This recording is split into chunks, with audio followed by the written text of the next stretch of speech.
I'm John Brown, a 16-year law enforcement veteran from the state of Arkansas. The Clinton Chronicles was originally released in June of 1994. The videotape had a very big impact, according to some, on the 1994 election. The Chronicles was put together because there were several people, not only in Arkansas but across the nation, that had documented evidence of criminal activity that involved Bill and Hillary Clinton. That evidence was never allowed to be in court. The media refused to expose this evidence. The people who prepared this film took the time and the effort to allow the people and the investigators involved to bring the evidence to you, the people, to view. What you're about to see, you're not going to believe. Some of you will say, how could this happen?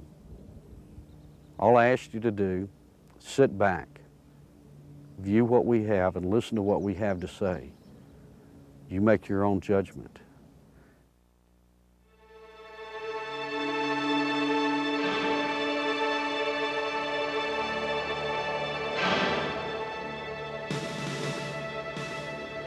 On January 20th, 1993, William Jefferson Clinton became the 42nd President of the United States.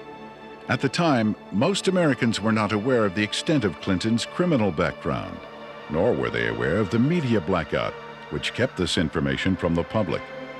As State Attorney General and later Governor, Bill Clinton in 12 years achieved absolute control over the political, legal, and financial systems of Arkansas. As president, he would attempt to do the same with the nation by bringing members of his inner circle with him to Washington. The hijacking of America was underway, and its impact on future generations would be incalculable.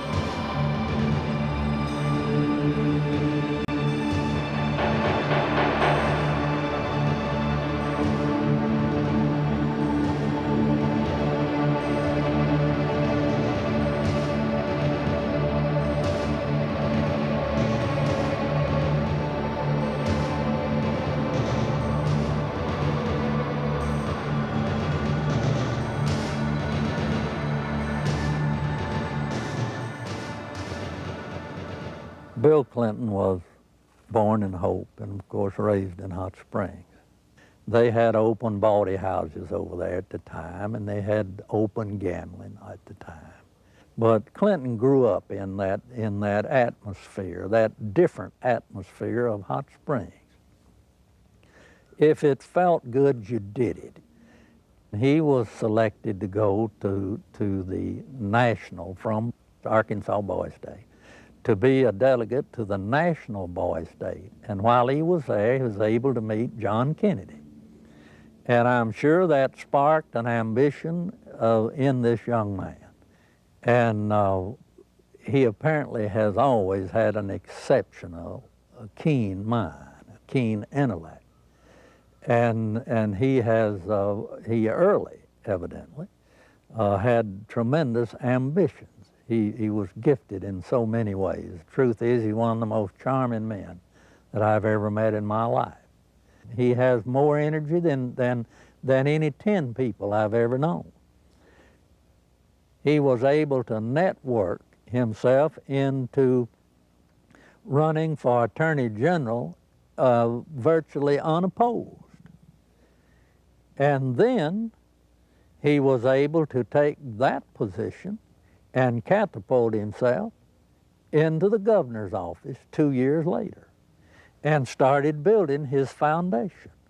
When you think about Bill Clinton's aversion to the truth, you wonder if this is because of the lackadaisical moral background that he's had in this area.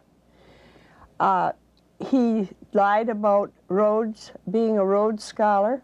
He never completed that and still said he was a Rhodes Scholar. He went to Moscow and did business with them against the United States government, and he wasn't challenged by the press about that. In Arkansas, while he was governor, he said he balanced the budget 11 times. He never did it once. Also, he said he didn't raise taxes, and he raised taxes 126 times. He can accommodate any situation that comes up because he's not hemmed in with the truth. I've never felt that Clinton, consciously or unconsciously, was hemmed in with morality. I first met Bill Clinton in the mid to late 70s. He was an up-and-coming politician. There were a group of us, Jim Guy Tucker, Bill Clinton, Sheffield Nelson, and myself. And we kind of ran around and palled around with each other. It was from that point that I did a lot of projects for Bill from a marketing perspective. In 1988, I went to Bill. I said, I need a job to kind of relax, mellow out. Bill Clinton and Betsy Wright, they suggested that I go to work for a place called the Arkansas Development Finance Authority. And they said my talents could really be used there. It was the best kept secret in Arkansas. After about 2 weeks, I went to Wooten Epps, and I said, Wooten, I think I've got enough background on this that we can start marketing it. Now, what is the criteria for loans? He said, whoever Bill wants to get a loan. To go back, though, to that moment in time, I'd been there about a month, and I realized that I was in the epicenter of what I'd always heard about all my life. What most people have heard about is the machine. I was literally working, sitting in the middle of Bill Clinton's political machine. It was where he made payoffs, where he repaid favors to people for campaign support. I was in an interesting seat, and I knew it. We had a board meeting. In that particular board meeting, I was sitting at the end of the table. James Brannion, who was chairman of the board at that time, was sitting at the head of the table.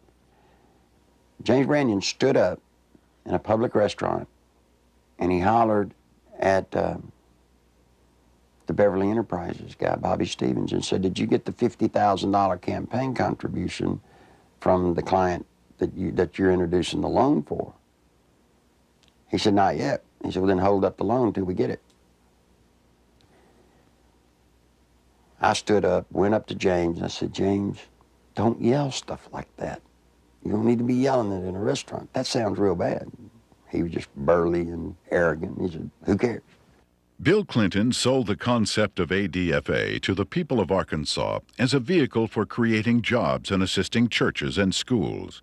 In reality, millions of taxpayer-guaranteed dollars were being channeled to Clinton's election campaigns, to his inner circle of friends, and to his wife Hillary's law firm. This may explain why ADFA had been drafted in such a manner as to keep its decision-making procedures secret. If you needed $1 million, you had to get your application handled by the Rose Law Firm, pay them $50,000. There were 5 other companies in the state of Arkansas that were actually more qualified in bond structuring and applications, but Rose Law Firm got them all. I started checking around, and I kept asking, well, you know, one thing's bothering me to the comptroller, Bill Wilson, you know, how do people make payments on these loans? He looked at me and said, they don't. He thought I knew. Well, that blew my mind. And this is about 2 months in, and it was getting tough then. So I started gathering the documents. After everybody left, I would stick around as if I were working on the annual report. That would give me access to all the documents, and I make copies of them all. For about 2 months, I watched accounts accumulate money. At the end of the month, they zero balanced. They're laundering drug money. There were $100 million a month in cocaine coming in and out of Mena, Arkansas. They had a problem. They were doing so much money in cocaine, $100 million.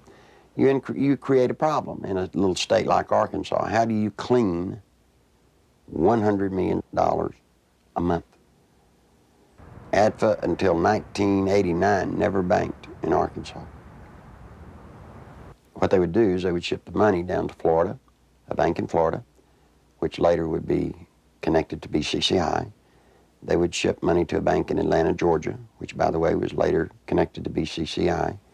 They'd ship to Citicorp in New York, which would send the money overseas. And there was an interesting one, a bank in Chicago. That bank, by the way, is partially owned by Dan Rostenkowski. Dan Lassiter would get the bonds. He would become the broker for the bonds. He would transfer money back to ADFA. He never sold a bond. The money then would leave ADFA, go into one of the various banks for the specific bond loan, and they would zero it out. When they zeroed it out, they were giving it back to Lassiter, less their handling fees. During the Lassiter investigation, we had numerous witnesses for the federal grand jury, had extensive testimony. People that was connected with Lassiter and drug use and everything else. His cocaine use become used as a tool for sexual favors and also for business deals that influence people. And that's when Mr. Lassiter became quite flamboyant with his cocaine use, and then ultimately led to his arrest and conviction. Dan Lassiter, who was the best friend of Bill Clinton, who went to jail with Roger Clinton for cocaine. And by the way, let me explain something. He didn't sell cocaine. No, they were giving it away. Huge piles of cocaine in his office. Ashtray upon ashtray full at the parties, and they would give it to young girls. That's sick. I mean, they were giving a highly addictive drug to young girls. One particular one comes to mind is a 14-year-old cheerleader out of North Little Rock. She was a virgin, and ultimately he ended up sending her to a physician of his. The physician put her on birth control pills. He used cocaine in order to ultimately she lost her virginity, and she got addicted to cocaine. And the last I heard of her, when we had her subpoenaed back to the federal grand jury, she was a hooker in Lake Tahoe. Dan Lassiter contracted to launder the money. Now, in addition to his contract to launder the money and the system that he and Bill Clinton had set up to do it, probably what he did is he took advantage of some of the cocaine. That's why he could give it away. Shoot, you have $100 million a month in cocaine. They wouldn't care if you took a bucket full a day. After Lassiter was indicted, I started to receive quite a bit of harassment from my own department, the Arkansas State Police. And I knew the reason behind it because the affiliation with the state police and the governor's office with Dan Lassiter and his business associates. Mr. Lassiter's cocaine involvement at times was very heavy, then at times he was very cool, calm, mediocre. He was very careful, as all of them have been for quite some time. Once he was convicted, he went to a minimum security prison, a holiday hotel we call them. He spent, I think it was 6 to 8 months, and he got out. Unbeknownst to anybody, Bill Clinton, the day after he got out, granted him a full and complete pardon. So if you think he's tough on crime, think about a man that pardons a man that gives cocaine to kids. Fear of violence is robbing our children of their future. We must take away that fear and give them hope. We must give Alicia and all our children back their childhood. Working together, we can. Do something now. Call 1-800-WE-PREVENT. Your president, the President of the United States, not only was a part of a system that was laundering millions of cocaine dollars, your president signed off on it. He can't deny that he did. You see, because of ADFA, there's one little catch. Every loan that ADFA made, Bill Clinton himself had to sign off on it. More than Bill Clinton, you better identify the people in the loop of the drug running. You better identify the people in the loop for money laundering. And what you'll find there is those people go straight to Washington. Act 1062, if you look at it, it says that ADFA was developed and created to provide low-interest bond loans for churches, schools, colleges. So now look what happened to our legislature. They voted on a bill creating ADFA. thinking that they were getting money to colleges and schools to buy books and so forth. What better way to run thousands of, tens of millions of dollars, launder it, clean it up, and use the cover of a state agency to do it. The first loan made at ADFA was made to Parkometer, a company called Parkometer. Seth Ward was the owner. As I started looking, I found out that the Secretary-Treasurer was Webb Hubbell. Then I found out Webb Hubbell was Seth Ward's son-in-law. Guess who drafted the legislation creating Act 1062, which created the Arkansas Development Finance Authority? Webb Hubbell. Guess who introduced the legislation to our legislators and got it passed through our House? Webb Hubbell. Guess who got the first loan? Webb Hubbell. Imagine this. Guess who did the audit and the evaluation of the application? Rose Law Firm. You guessed it. Who signed it? Webb Hubbell, Hillary Clinton. You see, that's against the law in Arkansas. You can't investigate yourself when the good faith and credit of the state of Arkansas is involved in a bond issue. He broke the law. Good Lord willing, creek don't rise. Mr. Hubbell will be serving some time in the pen for that one. Ironically, Webb Hubbell, a senior partner at the Rose Law Firm, was chairman of the Conflicts of Interest Committee at Rose. In 1988, he successfully advanced the Ethics in Government Act, which required Arkansas legislators to report governmental conflicts of interest. Incredibly, this law specifically exempted Governor Bill Clinton, his appointees, and his relatives. Clinton's appointment of Hubbell to the U.S. Justice Department exemplified the administration's total disregard for legal ethics. Hubbell's hasty resignation in March 1994 for overbilling of Rose clients was merely a ploy to remove Hubbell from the limelight before extensive criminal charges could be brought against him. Let me tell you about Parkometer. The first loan was $2.85 million. Never was a penny of that paid back. As the newspaper people started inquiring about the Parkometer loans, what they found was that Parkometer was actually building retrofit nose cone compartments that were being shipped to MENA. We find out that the nose cones were actually being used to smuggle dope back into the country. And what is scary, what's so scary, it's the same cast of characters. Webb Hubbell, the Rose Law Firm, are guilty, I say to you, of conspiring to defraud the state of Arkansas, the federal government, and conspired to solicit the sales and the laundering of money for illegal drugs. This is your president. This is his circle of power. These are the people, when he got elected president, he did not pass go, he took them straight to Washington with him. And by all things holy, I think he was planning to set up and do the same thing in Washington. In 1982, cocaine trafficker Barry Seal set up one of the largest drug smuggling operations in the United States in Mena, Arkansas, under the approving eye of Governor Bill Clinton. Barry Seal had a bunch of planes and supposedly had pilots. Barry Seal was a drug smuggler. Now, he tried to set it up in his home state of Louisiana, but they wouldn't let him. He had to come to a state that had a sleazy governor hooked on cocaine, and everybody knew it. Yeah, Bill Clinton was hooked on cocaine. I lived in Little Rock, Arkansas, okay?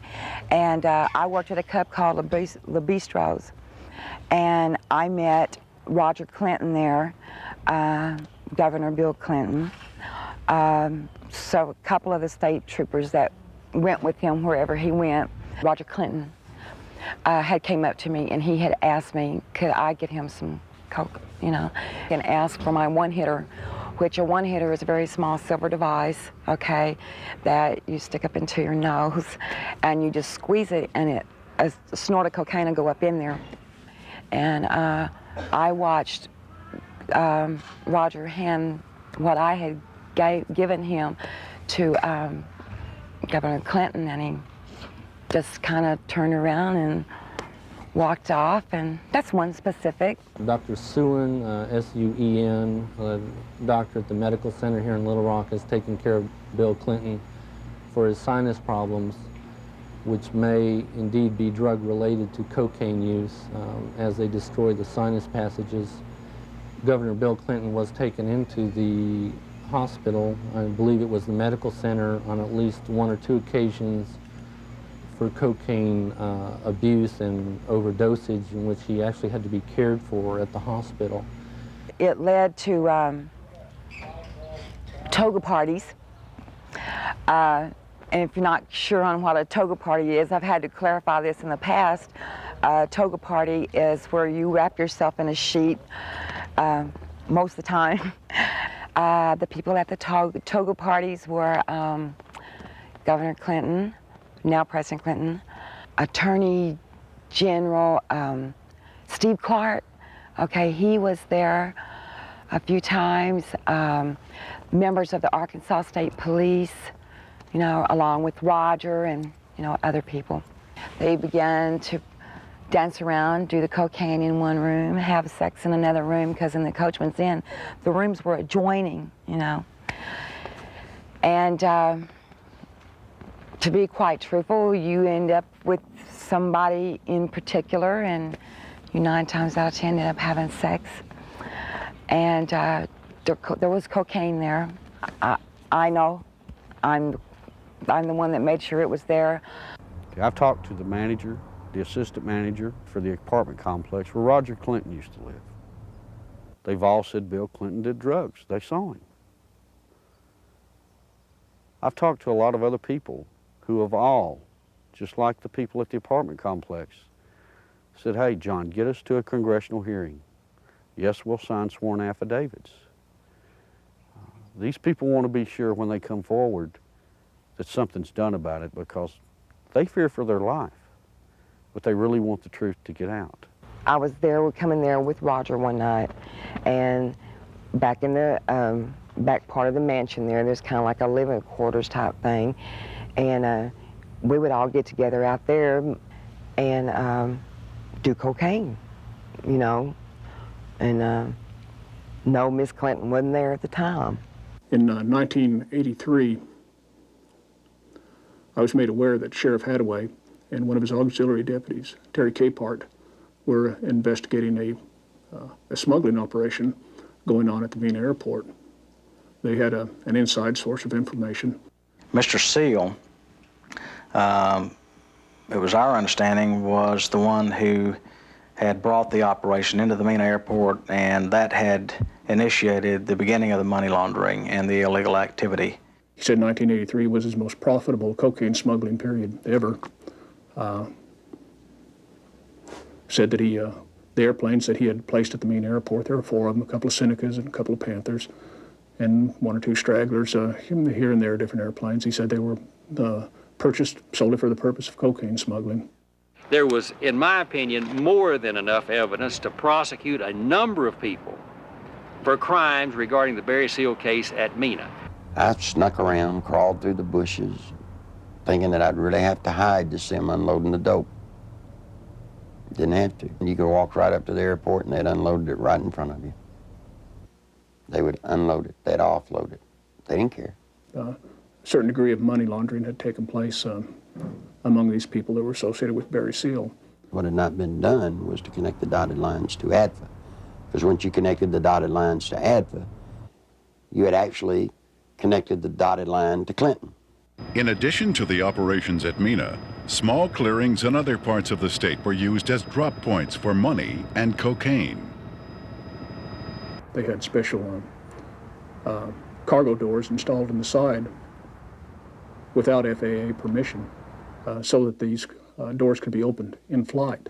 They'd pull in, slide back, and the cocaine could be dropped out of the side in flight. When you have a public which is aware of an ongoing criminal enterprise, when you have an international cocaine smuggler who is high profile, and a lot of people know that they are operating in a small area. A lot of people knew about the money laundering. It was common gossip on the street because it was so blatant. and they see investigations ongoing for several years, and they keep watching for indictments. They know grand juries are convening. They know that witnesses are supposed to be providing evidence to a grand jury, yet year after year after year, no indictments are returned. People lose confidence in the system. Clinton had integrated a number of corrupt cops, judges, and politicians into high-level positions to ensure the continued success of the drug smuggling, money laundering operations. All was going well until a fateful night in the fall of 1987. On August 22nd, 1987, Kevin had spent the night with his friend Don Henry. They left Don's home around 12:30 or quarter to 1 on the 23rd of August in early morning hours, and the next thing we knew, they had been run over by a train. There seems to be a small airstrip in the area. There have been sightings and reports of small airplanes flying very low with lights off in the area. I believe they saw something they shouldn't have seen. 3 weeks later, their deaths were ruled accidental by the state medical examiner, Fahmy Malik, and we disagreed with that ruling because we thought the evidence pointed to homicide. At that point, we had a lot of questions and no answers, and the facts didn't add up to what he was telling us, so we decided to get a second opinion and met with resistance from all fronts, both with our local law enforcement, with the state crime lab, with everybody that we turned to. We obtained court orders requesting samples of everything that the crime lab had for a second opinion, and Fahmy Malik resisted court orders. He refused to obey them. Ultimately, it was proven that Don Henry had been stabbed in the back and Kevin Ives' skull had been crushed prior to the placement of their bodies on the railroad tracks. However, Malik stood by his ruling that the boys had simply fallen asleep on the tracks. Malik had been kept in office at the insistence of Governor Clinton for a number of years, despite vigorous public outcry to have him removed. As long as Malik's rulings pleased the governor's office or state police, they were left to stand, no matter how implausible. Malik's obvious lack of medical knowledge reached a pinnacle when he ruled that James Milam, who had been decapitated, had died of natural causes. Yet Clinton, who had the power to remove Malik from office, insisted he stay. There were allegations of tampering with evidence in murder cases. There were allegations of perjury in different cases. It didn't seem to matter what Malik did, Clinton protected him. He made excuses such as he's overworked, he's just stressed out, he's underpaid. They gave him a $14,000 raise, which was an insult to my family as well as a lot of others in the state who to this day are struggling with asinine rulings in the deaths of children and other loved ones. I was outraged that protecting a political crony of Clinton's was more important than the fact that 2 young boys had been murdered. Dan Harmon was just a local attorney in the town of Benton, Arkansas. And after Don Henry and Kevin Ives were killed and their bodies placed on the tracks and run over by a train, he approached Linda Ives and the Henry family about trying to help them.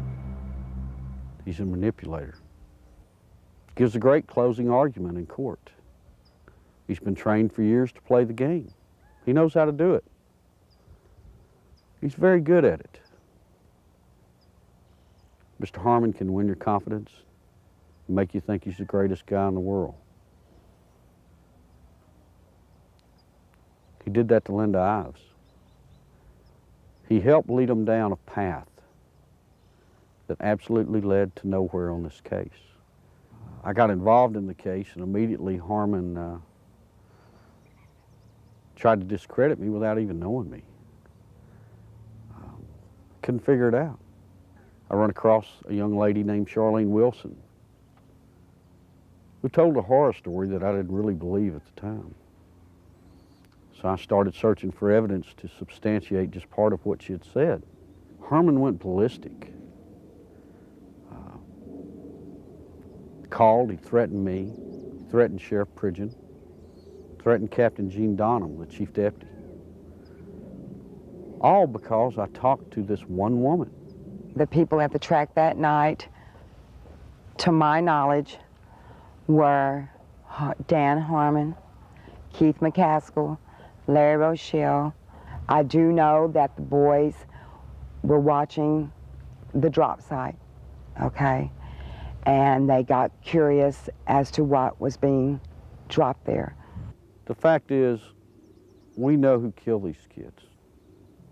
The whole reason this case, it's been slowed down, stopped, wherever we're at. They can't do anything with it as long as Clinton's in office, because it tracks right back to Bill Clinton being involved in the cover-up. He took care of everybody that ever covered anything up in this case. Everybody got promoted. A number of people approached the police with information about Don and Kevin's murders and consequently were murdered themselves. Shortly before Keith McCaskill was murdered, he knew that he was fixing to be murdered. He told his family goodbye, he told his friends goodbye. The night of elections in 1988, he took 2 pennies out of his pocket and threw them on the bar there at the Wagon Wheel and said, "If Jim Steed loses this election, my life isn't worth 2 cents." And he was murdered that night. Jeff Rhodes was a young man from Benton who was murdered in 1989. Shortly before his death, he made a phone call to his dad in Texas and told him he needed to get out of Benton, Arkansas, that he felt he knew too much about the boys on the railroad tracks and the death of Keith McCaskill. A couple of weeks later, Jeff was found dead. He'd been shot in the head. They'd attempted to cut off his head and hands and feet, set him on fire in a dump. A total of 6 people with information about the boys' murders were eventually murdered as well. Well, Jean Duffy was the head of the 7th Judicial District Drug Task Force. She was leading a team of narcotics investigators into a drug trail in Saline County that led her right straight to Dan Harmon. This information she shared with the 1990 federal OCDEF team that was investigating and targeting corruption and drugs in Saline County in central Arkansas. From her involvement in that, she was literally threatened, forced to leave the state of Arkansas and go into hiding. I had no idea just how dangerous certain elected officials thought me to be until a brutal media campaign was launched against me. For months, there were daily allegations of everything from misspending funds to ordering illegal arrests.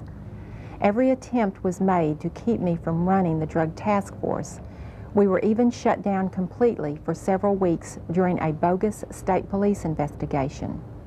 In spite of crippling disruptions, the task force was making significant discoveries about drug trafficking in central Arkansas, some of which led to the very people who were conducting the massive media crusade against me. We discovered that drug trafficking in Arkansas was linked to government officials in frightening proportions. A great number of people came to me with testimony about astonishing criminal activity of very high-level public officials. Many were willing to testify before the federal grand jury. Robert Govar and Chuck Banks were the U.S. attorneys for the District of Arkansas at that time. I was subpoenaed to testify on behalf of the drug trafficking and the cartel, more or less is what it was, that had to do with Dan Harmon and what I call company, because there are there's a whole bunch of them that are involved.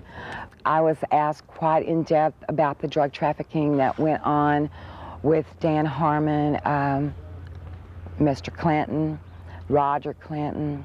Although there was an abundance of evidence and word kept reaching me from members of the grand jury that they were ready to indict, no indictments came. Mr. Govar also insisted that he was ready to prosecute at least 2 key figures, but the holdup was his boss, U.S. Attorney Chuck Banks. who repeatedly delayed requests for indictments. Harmon had paid a visit to Chuck Banks, the U.S. District Attorney, who was in charge of that district. It's recorded, he signed in. He was there approximately 30 minutes, and up until that time, everything appeared to be running fine with the grand jury. Then, in November, Banks removed Govar from the case, and I was fired from the task force. From this point, the ordeal turned really ugly. In January 1991, one of the key targets of Govar's investigation, Dan Harmon, took office as the 7th Judicial District Prosecutor. Harmon immediately called a state grand jury to investigate the allegations against me. To avoid being jailed in Hot Spring County, which would have put me in serious danger, I left the state. In the meantime, Banks, who had taken over the federal investigation, attempted to give the appearance of carrying the investigation forward while systematically destroying it. He harassed witnesses, suppressed evidence, and finally announced in February of 1991 that the investigation had disclosed no credible witnesses or evidence against any public official. I received a phone call, and they told me that I had made a very big mistake. And I was assured by the U.S. Attorney's Office that my name, that my testimony, that my statements, that the people that were on that witness list would never, ever be revealed.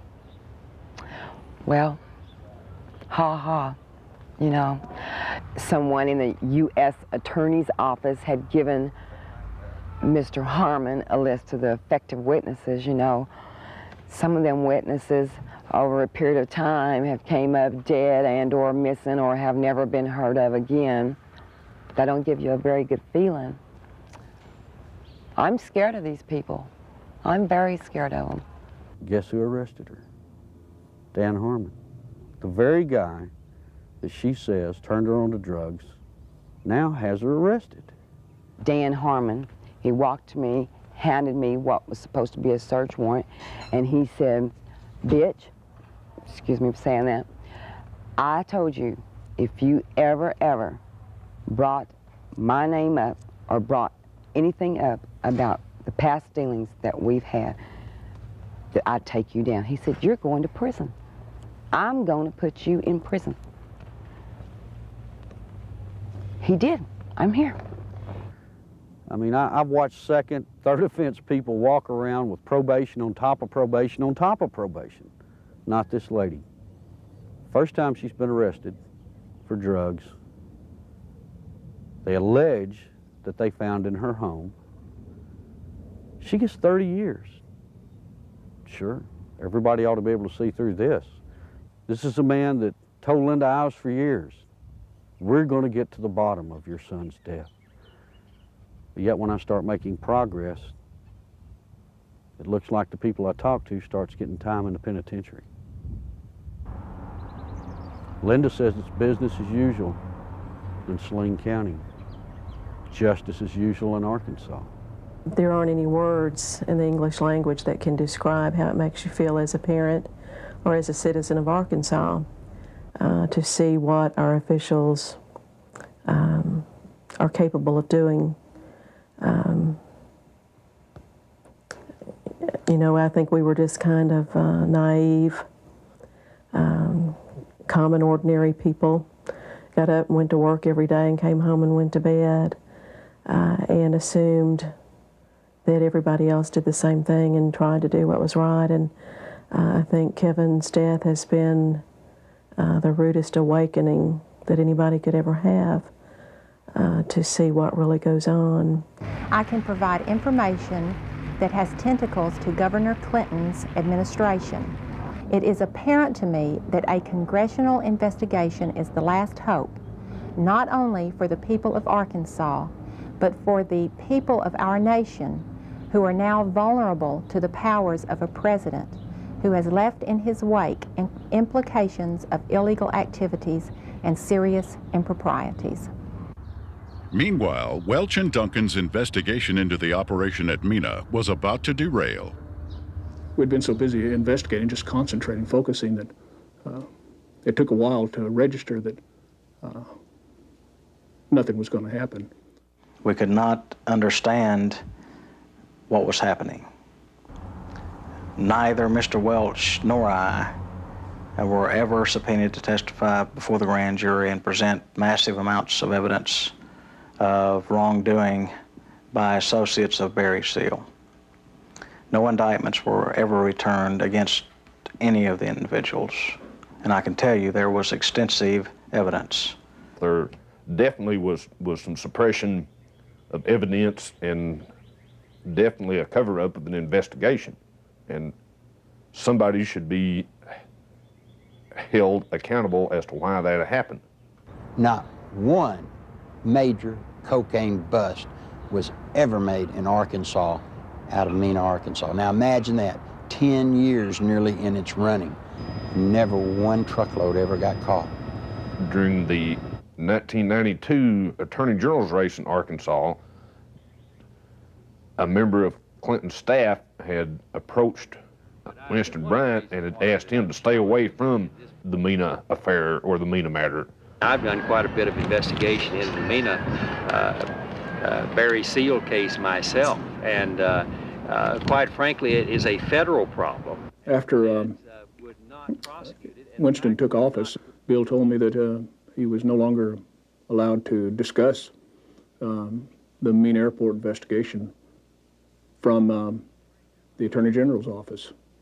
The Attorney General's office is not like most Attorney General's offices across the country. We do not have the authority to convene a grand jury and initiate criminal prosecution. A lot of people have said that the Mina operation stopped in 1986 when Barry Seal was gunned down. It's not true. Covert operations are still going on in Mina, Arkansas today. Now, if you stop and think, back when Bill Clinton was governor, he was asked about Mina. He said, well, that's a federal problem. I'm not going to get involved in it. Well, he's not the governor of Arkansas anymore. He's the President of the United States. We still have operations at Mina, Arkansas. This is his golden opportunity to take care of it. My question is, why doesn't he? I've always thought it was a wonderful thing to be able to serve your country as a federal law enforcement agent. And for 15 years, I did not encounter anything like the corruption which I encountered after the Mina investigations began. President Clinton's verbal commitment to a war on drugs has been negated by his actions. During his first weeks in office, Clinton revoked random drug testing for White House staff members. He eliminated 121 positions at the Office of National Drug Control. And he appointed Jocelyn Elders as U.S. Surgeon General, despite her well-known desire to legalize drugs.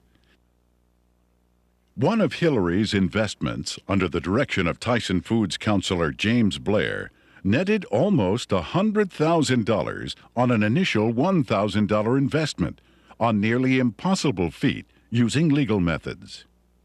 I can't read their minds or speculate, but I had absolutely no reason to believe that I got any favorable treatment.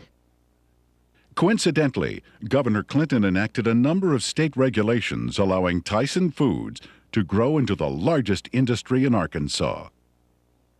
Don Tyson put in $600,000-$700,000 all told in all of Bill Clinton's campaign.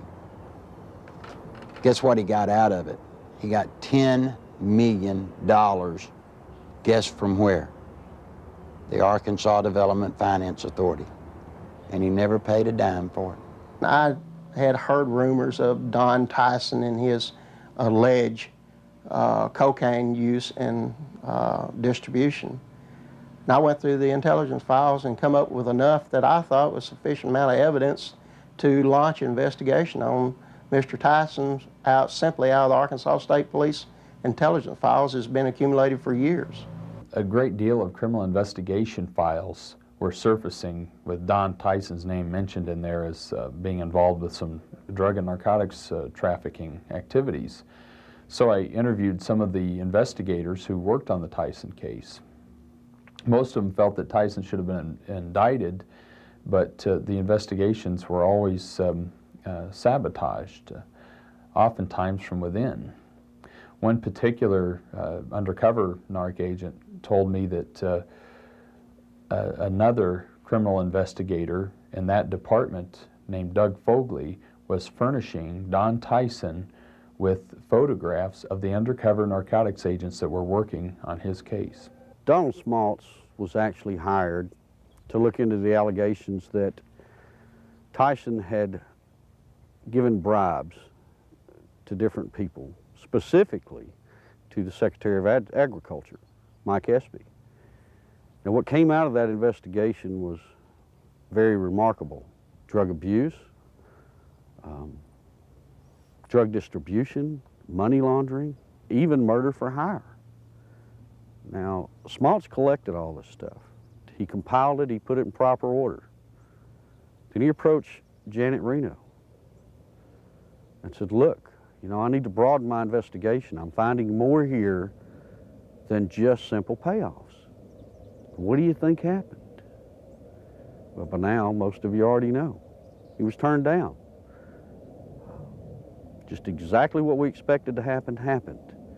I mean, Tyson already hired lobbyists, attorneys, who all approached Congress trying to get everybody to stop Smaltz. Why is it in this country today that if you got a little money, you walk away? Why is it you can create the pressure to stop investigations? And I promise you, Janet Reno has stopped this one. You look at these and you wonder, how could this happen? You know, how does someone elude prosecution with reams of investigative reports? How does it get stopped?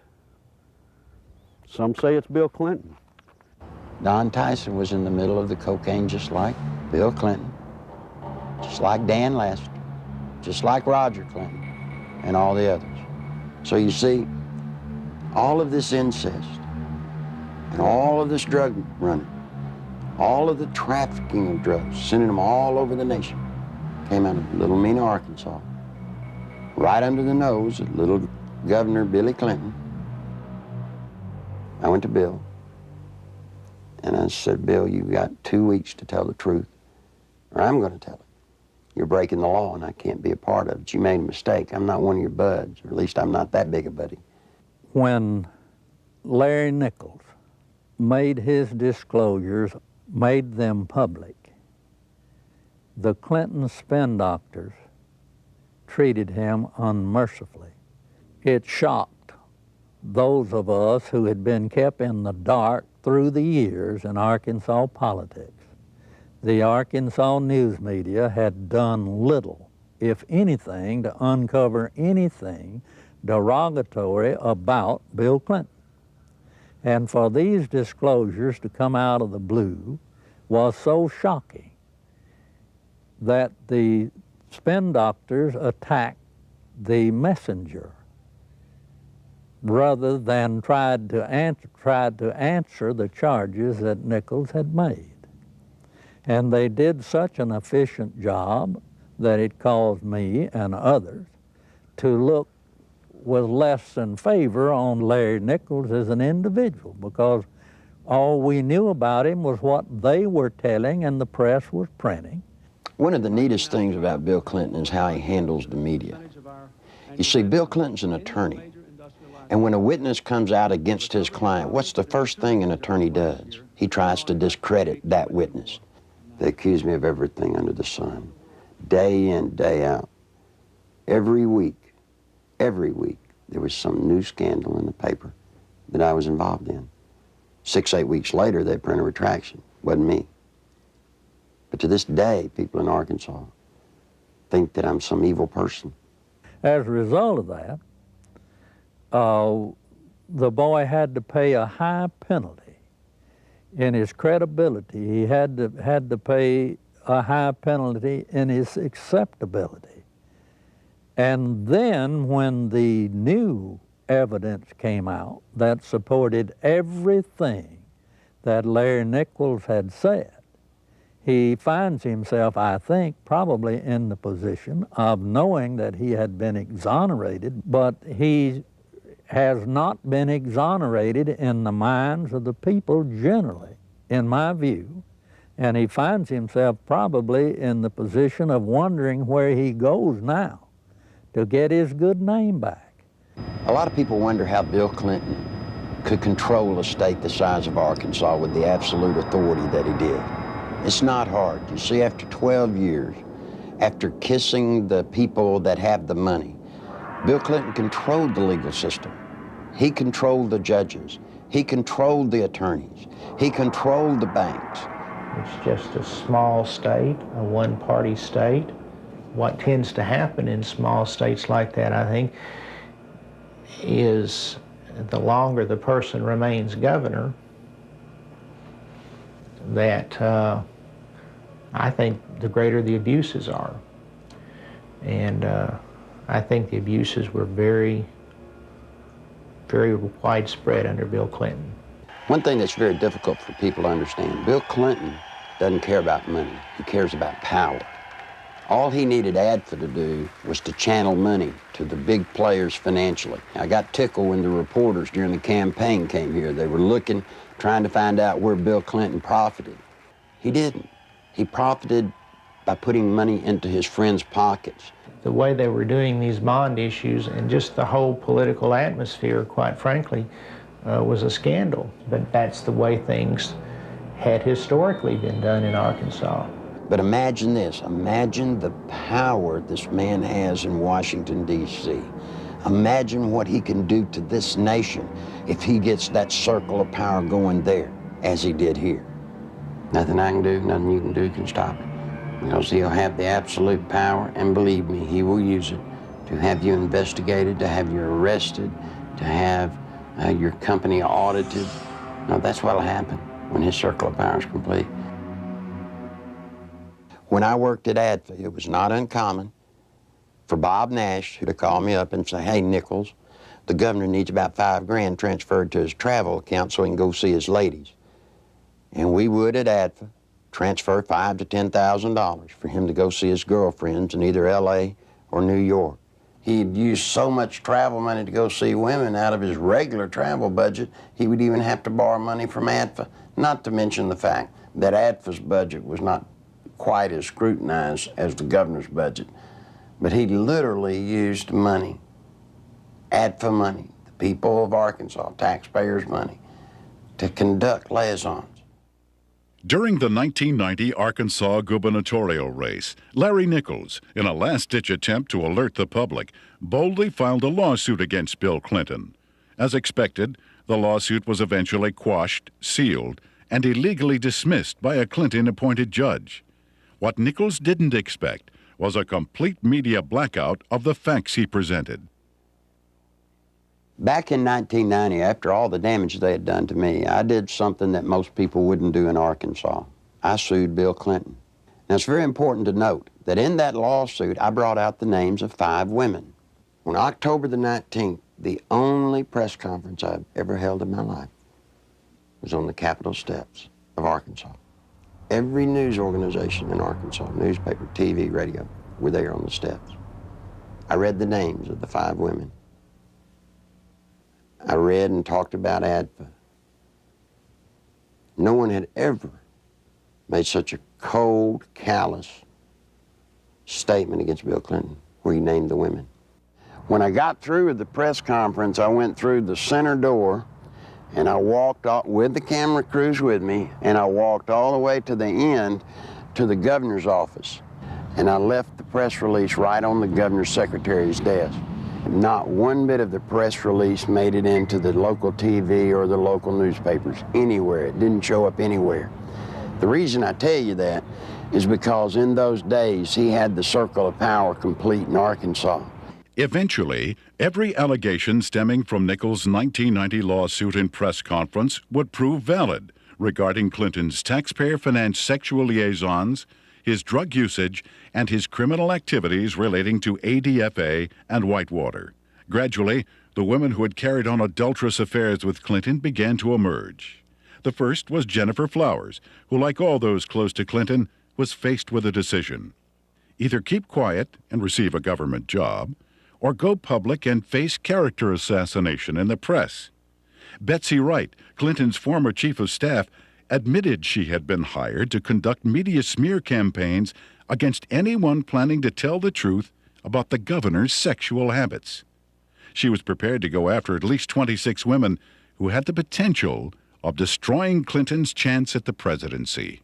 During the 1992 presidential campaign, I was getting bludgeoned by the media because Jennifer Flowers had come out of my lawsuit. A man called me on the phone on a Monday. His name was Gary Johnson. He was an attorney. He told me that he felt bad because I was being bludgeoned, and he wanted to talk to me about handling my case. Well, I was craving an attorney, any attorney, to help me. You know, I saw Larry out there doing battle, so to speak, on his own, and I felt like he needed some help. I met him on a Tuesday. He was a special attorney. I didn't even know it. You see, he lived next door to Jennifer Flowers. For security purposes, Gary Johnson had installed a video camera near the front door of his Quapaw Tower condominium. Looking at someone in front of my door, it got a perfect shot of them in front of Jennifer Flowers' condominium. And it wasn't my intention ever to take pictures of Bill Clinton going in to see Jennifer Flowers. I could care less who Bill Clinton goes to see. But it just so happened she lived next door to me, and I mounted the camera there. Guess what he caught on tape? Bill Clinton walking into Jennifer Flowers' apartment on numerous occasions with a key. I actually saw him go into her condominium. It wasn't that I was standing there looking out my peephole watching Jennifer Flowers' condominium. It had nothing to do with Bill Clinton. It's just that I got the camera. I had the camera before Jennifer Flowers moved in. And when she moved in, she just happened to have some very interesting house guests. Go back to 60 Minutes when Bill and Hillary were loving kisses. They stood up and lied, and Bill said that he had never been to her apartment, that he had only called her once from the kitchen and from his office. That's an absolute lie, and these tapes proved it. The 60 Minutes interview had been designed specifically to save Clinton's campaign, not necessarily to get to the truth.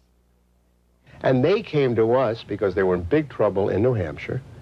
They were about to lose right there, and they needed some first aid. They needed some bandaging. What they needed was a paramedic. So they came to us, and we did it, and that's what they wanted to do. When I told Tim Russert that I was persona non grata at the White House, he said, "Why?" I said, "The Jennifer Flowers interview." He said, "You got him the nomination." I said, "I know that." As far as I know from the conversations I've had, Bernie Nussbaum knew that, Gergen knows that, Lloyd Cutler certainly knows it because Lloyd had a hand in his coming on there that night. You know, it was strong medicine, the way I edited it. He was a very sick candidate. He needed very strong medicine. And I'm not in the business of doctoring candidates, but he got up out of a sickbed that night and walked to the nomination. And as I said to Mandy, you know, if I'd edited it your way, you know where you'd be today? You'd still be up in New Hampshire looking for the nomination. He became the candidate that night. When the Jennifer Flowers story broke, that story was 100 times more creditable than the story that literally knocked Gary Hart out of the campaign. I had been Jennifer Flowers' neighbor. I knew that Bill Clinton wasn't telling the truth about that. Bill Clinton, I think, would do just about anything to save his political hide. He got threatening phone calls. He asked me, he said, "Will they hurt me?" I said, "Well, they hadn't hurt me." I don't know why I didn't worry more about that. Basically what they said was, you mind your own business.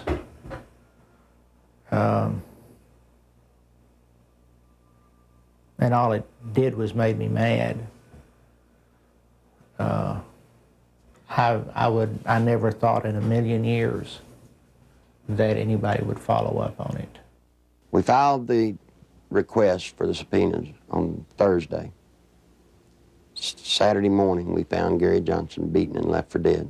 And without getting into gory details, both elbows were dislocated, his collarbones were broken, his spleen and his bladder were ruptured with holes the size of $50 in them. His nose, his sinus cavities were all crushed. He had been beaten by Clinton's people. Were they very large? Yes. Yes, they were. Did they say, where's the tape? Yes, they asked me for the tape. And what's sick is the man gave them the tapes, and then they went and broke his elbows, punctured his spleen, punctured his bladder.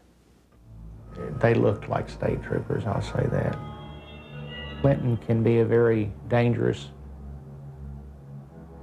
individual in the state of Arkansas. In my lawsuit in 1990, I named the lady Sally Perdue as having an affair with Bill Clinton.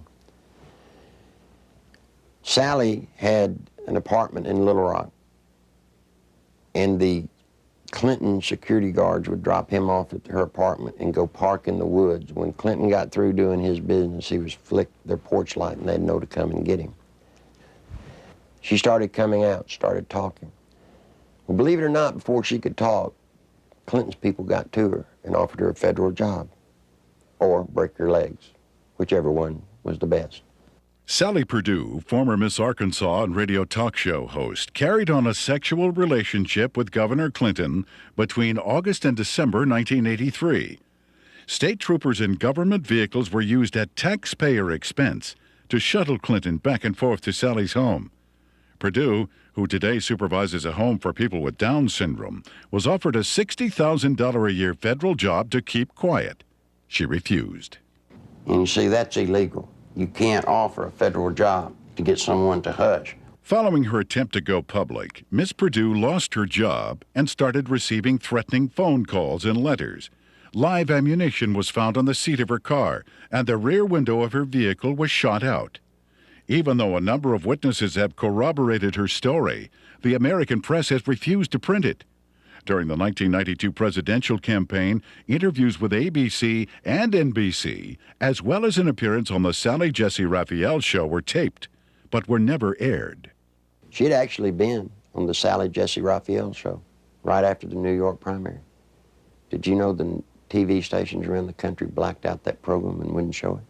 In December 1993, former bodyguards of Bill Clinton came forward with detailed information regarding the governor's sexual encounters with a number of women.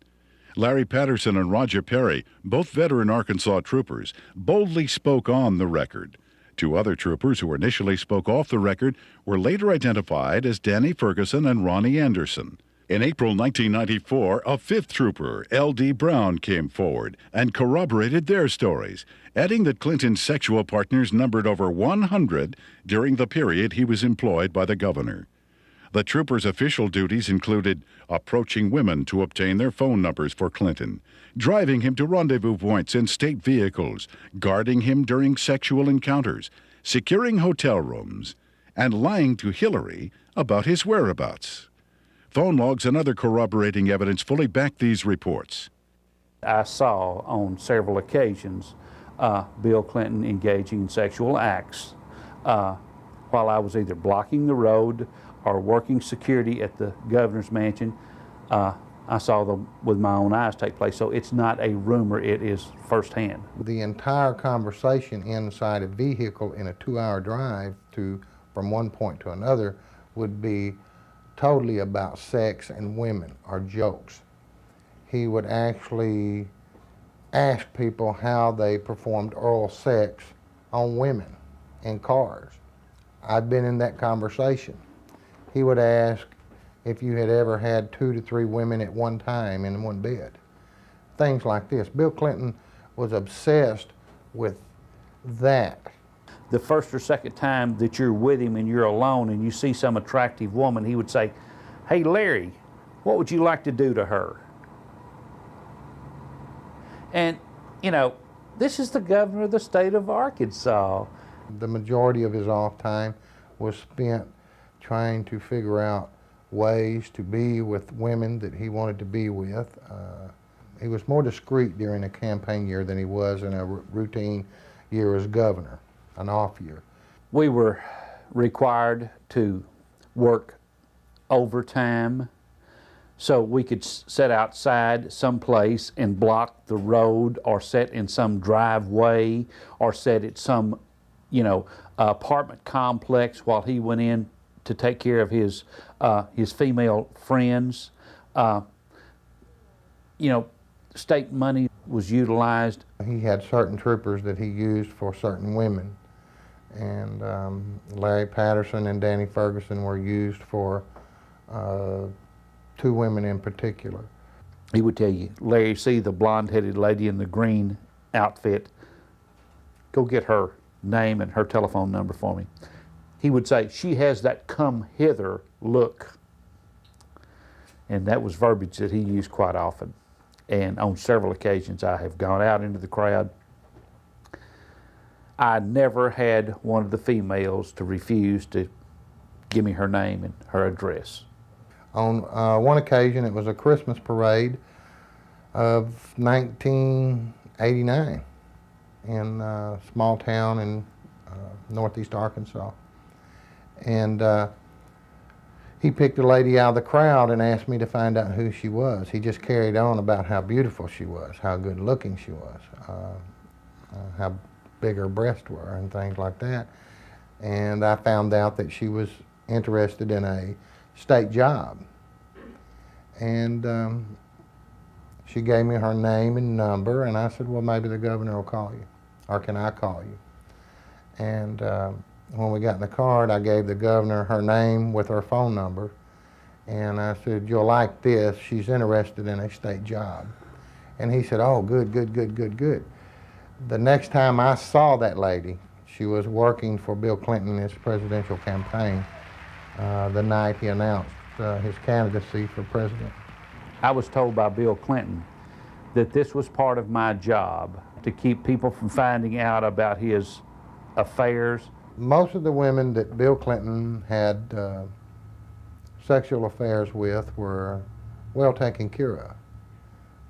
They have good jobs, or their husbands ended up with good jobs.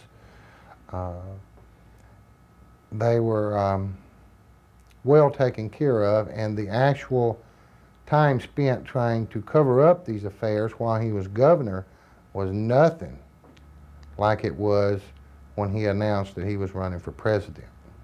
In an attempt to silence the officers, the Clinton administration launched an elaborate counterattack, which included urging Ferguson to change his story and levying false accusations of insurance fraud against Perry and Patterson.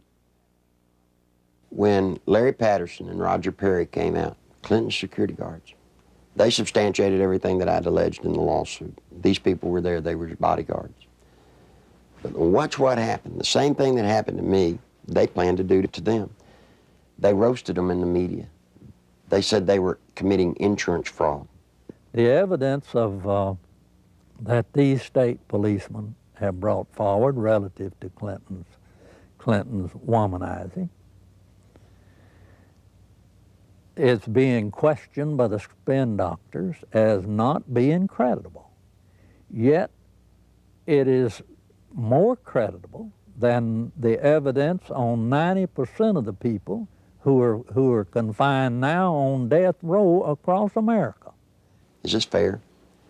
Did y'all see there were papers saying that the troopers were telling the truth and were found innocent? Heir to the stories they were telling have a basis, since they're not the scumbags that the spin doctors for Clinton tried to make them out to be? These two have had the courage to come forward, and the evidence that they have presented has not only been credible, but it's been overwhelming. And the truth is, I'm convinced that it's just the tip of the iceberg. On May 8, 1991, Paula Jones, a state employee with the Arkansas Industrial Development Commission, was working the registration desk for the governor's Quality Management Conference at the Excelsior Hotel. Governor Bill Clinton was to be the main speaker. I was approached by one of Bill Clinton's bodyguards named Danny Ferguson, and I was given a number. And I asked him what it was. I held out my hand, and he said, it's a number to a hotel room that the governor would like to meet with me. Well, I was surprised, and I kind of talked it over with my coworker, and we didn't have any reason to believe that we couldn't trust him, so I agreed to go on up to the room and meet with Mr. Bill Clinton. I got to the room, and Governor Clinton, he opened the door to meet me. It was a room that did not have any beds in it. It had couches and stuff like that. It was more like a meeting type room. And he had asked me about my job and how I liked it and who my boss was, and I told him, and he mentioned that he liked the way that my curves were on my body, and he liked the way that my hair went down my back, the middle of my back. And then he tried to lean over, and he started to put his hand up my leg, which it happened so fast, and he tried to kiss me on the neck. It happened so fast, but he tried to bend over and kiss me on the neck as he was putting his hand up my leg, and I backed off. I said, I don't want to do this, and I said, I think I need to be going. And then he got up before I even knew it and dropped his pants, and Bill Clinton asked me to perform oral sex on him, which I declined, and I jumped up, and I told him I needed to go immediately. That's when he went to say, if you have any trouble whatsoever, you have Dave Harrington, your boss, contact me immediately. And I said, well, I'm leaving, and I started to proceed down the hall to the door, and he followed behind me. He said if we could try to keep this between ourselves. And I went down the elevator, went back to my registration desk, and I told Pam the whole story.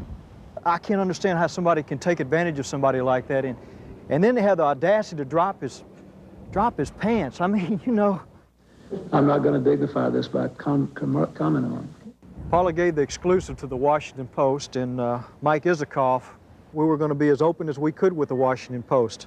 And Mike told Paula that as far as he was concerned, that he believed Paula, and that he thought the story should be told. And Mike said they were ready to put the story out, and they were going to go to the editors and present the story to him. We heard that Mike got suspended from the Washington Post, and there was a big fallout between the editors of the Washington Post and Mike. Paula Jones filed a lawsuit against President Clinton, claiming sexual harassment. The same day, a massive media smear campaign against Paula Jones was launched. Think about a man that has no more regard for women than Bill Clinton does. They're just sex things. I don't understand the feminist movement being behind Bill Clinton. He hangs women on his wall like trophies.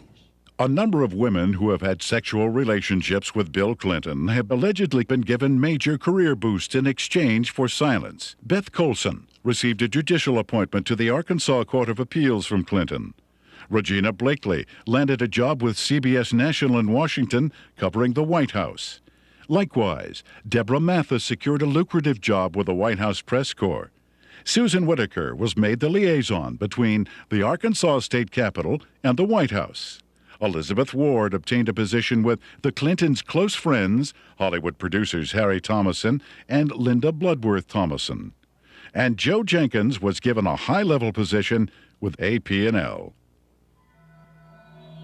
One of the most harrowing stories of Clinton's attempt to keep his promiscuity hidden involves Jerry Parks, a private investigator and former chief of security for Clinton's campaign headquarters.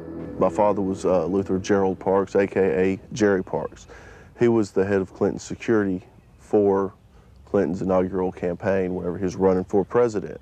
My father was brutally murdered at Chenal Parkway and Arkansas Highway 10 in one of the most elite parts of Little Rock, Arkansas.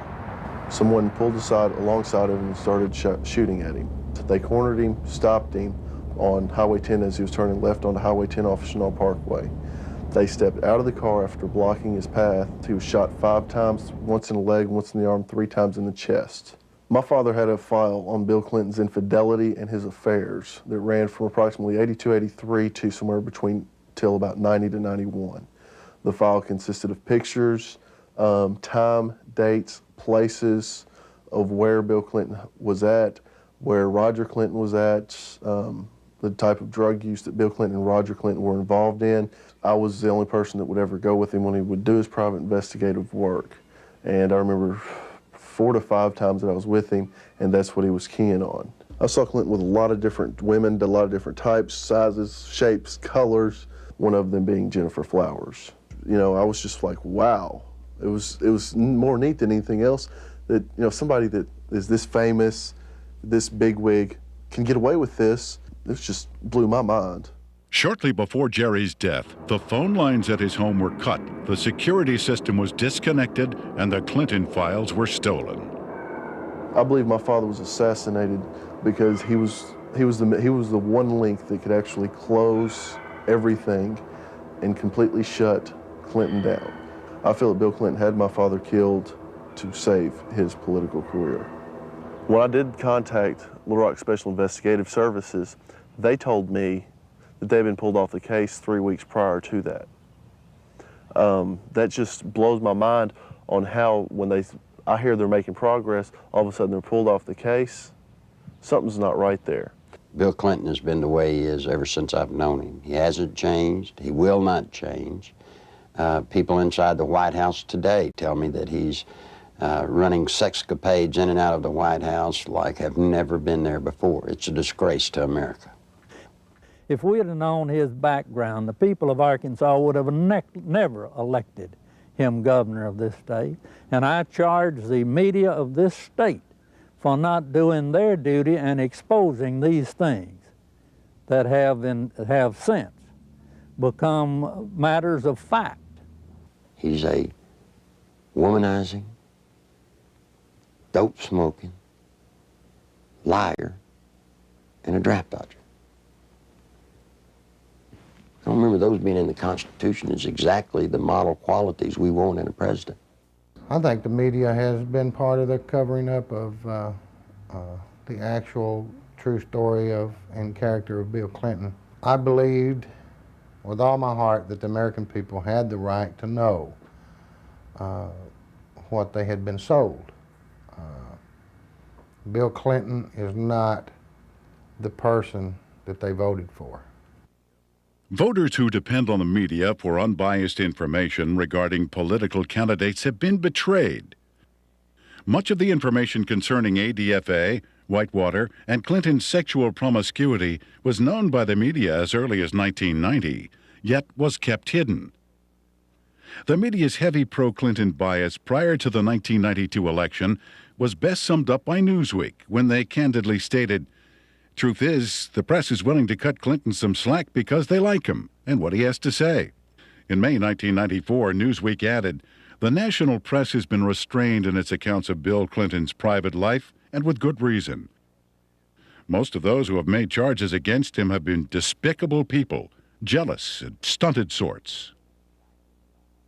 What an indictment about the media. You knew the truth about Bill Clinton. You just didn't like George Bush. I know Bill Clinton, probably as well as anybody. We used to train him on how to look straight into a camera and lie through his teeth. And you see, part of Bill's pathological lying is the fact that we've taught him how to believe the lie that he's telling. And once he believes the lie, then he can sell it to you as the truth. The world is at risk when the Commander-in-Chief of the United States of America is a man that will look at another government, who will make trade deals and lie through his teeth. Clinton could get us involved in a hopeless quagmire easily in Europe, in Africa, in North Korea, in any number of places, because not only of his ineptness and his lack of understanding, but his contempt for military things. This goes back at least as far as the 60s in his college days, when he not only attended and participated in anti-American rallies, but organized them. And incidentally, those were not anti-war rallies. Those were anti-American rallies. He has no loyalty to this nation. He has no loyalty to its fighting men. He has not enough integrity to have any loyalty to its population. He knows how to say the right things, but he's lied for so long that I really don't think he knows the difference anymore between the lie and the truth. Bill Clinton was dishonest on a daily basis. I mean, there's more dishonesty in his life than there is honesty. I mean, it's maybe being a politician in these days and times, you have to tell one group of people what they want to hear and another group what they want to hear. And if the truth conflicts, then so be it. The media has not been able to ascertain today that there's a human being sitting in the presidential chair of the United States of America that lies with everything he says. They still believe somehow in the office of the presidency. They still believe there's some integrity there.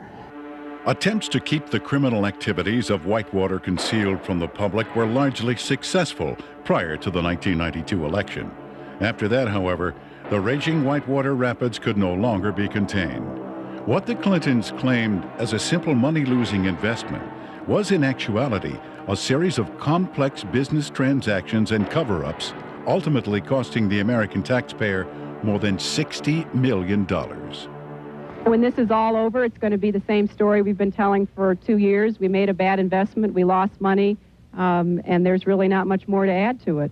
We have enforced higher standards against ethical conflicts than any previous administration. Whitewater may have begun as a legitimate real estate venture, but it came to be used to skim, directly or indirectly, federally insured deposits from an S&L and a small business investment corporation.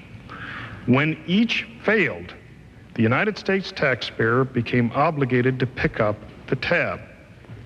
2, the family of the former governor of Arkansas received value from Whitewater well in excess of resources invested. 3, taxpayer-guaranteed funds were in all likelihood used to benefit the campaign of a former governor. 4, the independence of the United States government's regulatory system has been flagrantly violated in an effort to protect a single American citizen. People should not be able to raise questions and erode people's moral authority in this country. It quickly became obvious that Whitewater would engulf the Clinton administration if ignored. A twofold counterattack was put into action. The first was to win sympathy from the conservative populace, who were among his chief critics. Clinton embarked on a series of appearances heartily promoting himself as a born-again Christian who supports and practices traditional biblical family values. While the uninformed may have been fooled, those who realized what was happening were outraged at the blatant hypocrisy. This is a place where I have come to seek divine guidance and support and reassurance. You know, after Bill Clinton was in office for 2 days, he signed 5 executive orders, shedding more innocent blood, the blood of innocent babies. Then he went on to try and get homosexuals in the military. He put Jocelyn Elders in, trying to distribute condoms to our kids. Christine Gebbe, his AIDS czarina, promoting all kinds of vileness. This is an affront to heaven. The second phase of the counterattack was to appoint Robert Fisk as special prosecutor to head up the investigation into Whitewater. That same week, the Rose Law Firm began shredding documents. A lady came to me scared to death, wanted to come out and tell the truth. I said, "What's the matter?" She said, "They're shredding documents at the Rose Law Firm." Well, I tried to tell the media. The media said there was no way that could be going on. Well, in came a journalist from a Washington newspaper. He goes over, investigates what I told him. And you know what? The very week he investigated, guess what they were doing? Shredding documents right there at the Rose Law Firm. It had his initials pretty much all over it. Everything from the box to the manila files to I even saw his signature on with the Rose Firm letterhead. You see, all of the Whitewater documents, they're getting rid of. They're getting rid of them as fast as they humanly can. It's the nerve and audacity that those two people, Bill and Hillary Clinton, have to shred documents, to destroy evidence in a federal case. That is why we're here in front of the Rose Law Firm, because of the works of darkness that have gone on. Documents have been shredded here. What else has gone on here? I'm telling you, there are people inside this building that right now they're saying, if they only knew, if they only knew. During that same week, there was also a fire at the Worthen Bank building. Now, this fire was on the 14th floor, and supposedly it was started by a space heater. I want you to look at this footage and tell me if you think it was an accidental fire by a space heater. This is a CPA firm, and the documents that were in this office were important documents relative to Whitewater. If you go back to Arkansas and you look at the Secretary of State's office, anybody that's ever run for office in recorded history, you can find out who their major campaign contributors are since day one, except for one person. Bill Clinton's records at the Secretary of State's office disappeared. You see, they did it then. They'll do it now. All the information pertinent to Whitewater, any notes left by Vince Foster, any personal documents that would lead anywhere to any type of criminal activity, they're just going to be destroyed. Fisk's initial assignment was to quell rumors regarding the alleged suicide of Vince Foster. Foster was a senior partner with Hillary Clinton and Webb Hubbell at the Rose Law Firm prior to his appointment as White House Deputy Counsel. In fact, he was handling the Clintons' personal legal matters while he was in the position of assistant to the president, in violation of a conflict of interest at that time.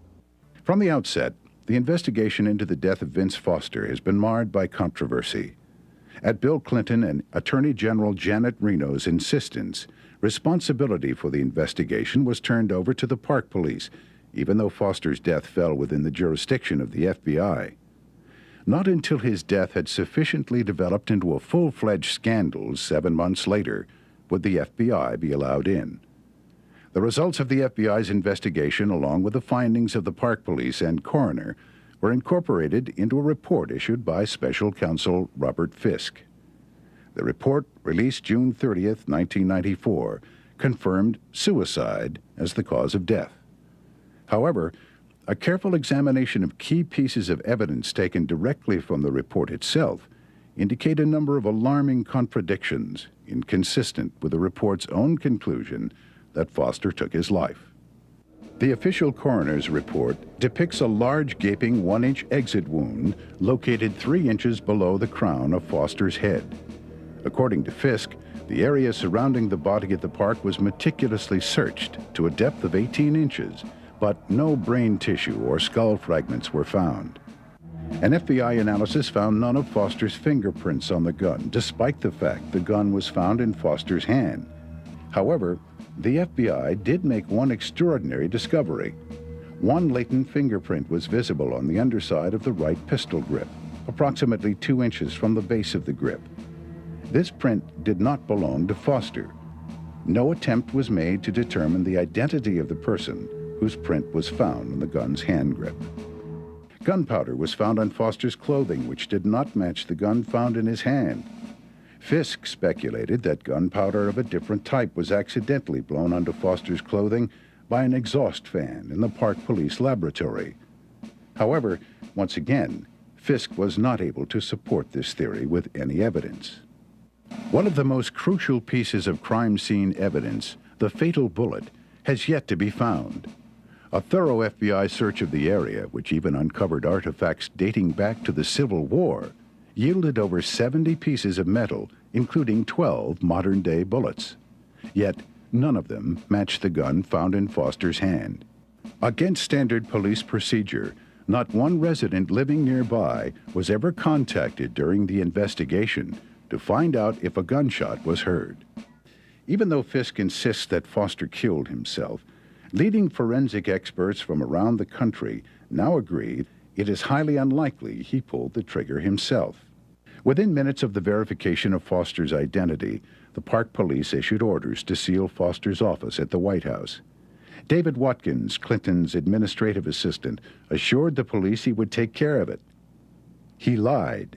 Immediately, high-ranking members of Bill and Hillary's staff began ransacking Foster's office, removing important and possibly incriminating documents. The people entering the office included Bernard Nussbaum, counsel to the president, Patsy Thomason, White House Administration Director and former assistant to cocaine distributor Dan Lassiter, and Margaret Williams, Hillary Clinton's chief of staff. Patsy Thomason was the top aide for Dan Lassiter when he was running his company and doing all the dope. You can only say that she was there taking care of Dan Lassiter's interest in the White House. As mentioned earlier, the Arkansas Development Finance Authority had been laundering its drug money through the Bank of Credit and Commerce International. BCCI collapsed in the early 1990s. Millions of depositors and taxpayers lost billions of dollars, making it the worst banking scandal in history. Heading up BCCI was former Defense Secretary Clark Clifford. The overwhelming criminal charges against Clifford were eventually dismissed by President Clinton. The attorney for Clifford and BCCI was none other than Robert Fisk. Fisk knew that a thorough investigation of Whitewater would eventually lead to ADFA and his former client, BCCI. Fisk also knew he would never be able to complete his investigation since it is illegal to prosecute a former client. Fisk was not selected by the Justice Department to investigate Whitewater at all, but to simply subpoena documents and testimony, making sure they never see the light of day. The investigation of Whitewater is being handled by an independent special counsel whose appointment I supported. Our cooperation with that counsel has been total. Now think just for a moment. If there are papers that prove you did nothing wrong, then why would you destroy them so that they don't come out? Why would you hide behind subpoenas and the cloak of secrecy? No, see, Bill and Hillary Clinton have something to hide. And only through a congressional hearing does this nation have a snowball's chance of that truth coming to the light of day. That's the reason it's so imperative that the Congress of the United States rise to the occasion and meet their responsibilities to hold public hearings relative to this matter during this period of time, or justice will never be done. There are lots of people that come to me that want to tell the truth. They come to me, but they're afraid. They're afraid of losing their jobs. They're afraid of family members or themselves being hurt. Don't be afraid anymore. Bill Clinton doesn't own the world. He doesn't scare me. He shouldn't scare you. I wish all of y'all would do what I've done. Stand up. Stand up for the country. I want my daughter to know that if you stand up and tell the truth, you're okay. Right now, all she sees, if you stand up and tell the truth, you'll be destroyed. If you're a pathological liar, lie through your teeth, every breath, hurt people needlessly, you'll get to be president. You don't want that. I don't want it. If I had anything to say to Bill Clinton, you know what it'd be? It's bound to be a great burden to walk around lying from one thing to another, to never tell the truth. Bill, tell the truth. Come clean. All you may not get to be president, but the truth will set you free. It'll set all of us free, and it'll save the nation. I've still not been accused of anything wrong because I haven't done anything wrong, and I'm not going to do anything wrong.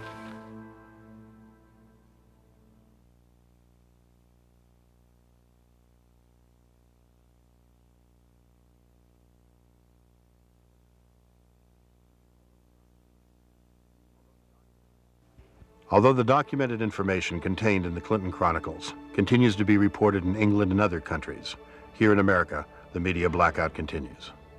On July 14th, 1994, copies of the Clinton Chronicles video were hand-delivered to every member of the United States Senate and House of Representatives. On July 25th, documentation supporting the film was presented to Congress at their request. Whitewater hearings were scheduled to begin the next morning. However, the then House and Senate majority leaders, plotting with Robert Fisk to withhold evidence, refused to allow any of this documentation to be admitted. In addition, eyewitnesses willing to testify under oath who could confirm Clinton's involvement in the Arkansas drug smuggling money laundering operation were flown into Washington, but were barred from giving any testimony. Once again, the Constitution of the United States was undermined, and the American people were not allowed access to the truth. That same day, a massive media smear campaign was launched against the Clinton Chronicles. Time magazine, Newsweek, U.S. News and World Report, and major newspapers around the nation simultaneously published false information about the video in an attempt to diminish its distribution. Nevertheless, members of Congress point to the Clinton Chronicles as playing a major role in bringing about the firing of Robert Fisk, as well as the reopening of the investigation into the death of Vince Foster. On August 3, 1994, Larry Nichols was arrested on false charges of writing 2 bad checks and failing to obey a yield sign 7 years earlier. The American media reported the arrest. When the Arkansas police admitted that the checks and traffic violations were fabricated, charges were dropped, yet the media failed to report it. Nichols has suffered 3 attempts on his life since the release of the video. Federal agent Bill Duncan, a 15-year IRS veteran with a permit to carry a gun, was arrested for carrying a weapon, then handcuffed to a pipe in the basement of the Washington, D.C. police station, and later released. This incident effectively brought the MENA drug smuggling money laundering investigation to a halt. Duncan was later instructed by his superiors to lie to a federal grand jury regarding the results of his investigation. When he refused, he was forced to resign. Arkansas State Police investigator Russell Welsh nearly died after being poisoned with military-grade anthrax, a poison available only through the United States government. Arkansas State Police investigator Dr. Lauder, who successfully led the investigation against cocaine distributor Dan Lassiter, was forced to resign after attempting to reopen the cocaine trafficking investigation into Don Tyson. John Brown, Saline County homicide detective in charge of the Ives Henry murder investigation, was removed from the case after providing Congress with information linking the Clinton administration to drug trafficking in Mena, Arkansas. Brown was forbidden by his superiors to discuss Clinton's connection to the Ives Henry case, and after his refusal to do so, was forced to resign. In February 1994, veteran journalist L.J. Davis was beaten in his Little Rock hotel room. His attacker tore pages from his notebook which contained information about the inner workings of the Rose Law Firm and the Arkansas Development Finance Authority.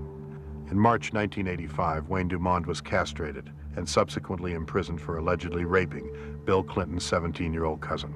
Even after evidence had proven that Dumond had been falsely accused and was completely innocent, Clinton blocked his release from prison. To date, every case which would link Bill Clinton with any criminal activities have been effectively shut down by various governmental agencies. The one office that all of us universally look up to, irrespective of what party or political philosophy we espouse, is the presidency of the United States.